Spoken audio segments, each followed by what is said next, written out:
London. Let's remember where Venezuela is. It borders the Caribbean. What else is in the Caribbean?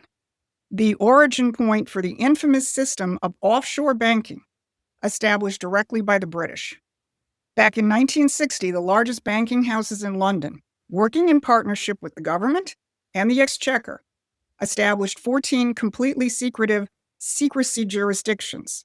These are the offshore banking centers that now hold between $50 and $75 trillion, with all 50 of the world's largest banks operating within them.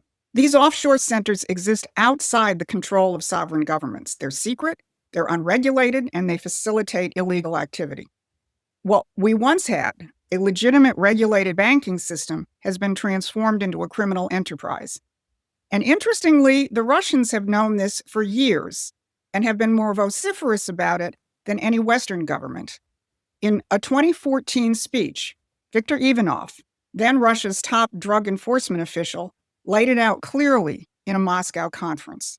Now, this is a good time to remember that Treasury Secretary Scott Bessent recently commented that 50% of his job involves issues of national security.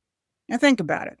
Since we started targeting drug boats and lighting up the communications channels of the cartels and their financiers, I bet Treasury Secretary Bessent has been just as busy as Pete Hegseth. Now, Venezuela doesn't have to be a major producer of drugs. It's the facilitator for the spider web of narcotics, illegal immigration, and terrorism. And it's well known that Hamas, Hezbollah, and the Iranian Revolutionary Guard operate out of Venezuela.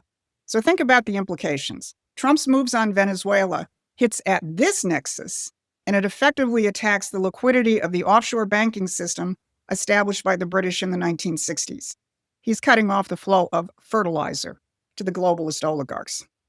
And this brings us to the real issue, which is the fact that we are fighting not regular warfare, but irregular warfare.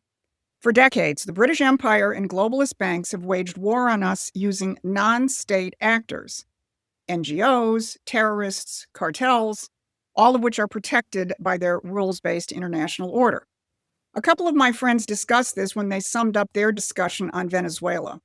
Here's what Crypto Rich and Tom Luongo said. So here's Trump coming along, breaking the rules, which he has to do in order to defeat the international banking cartel, which is spawned out of the city of London.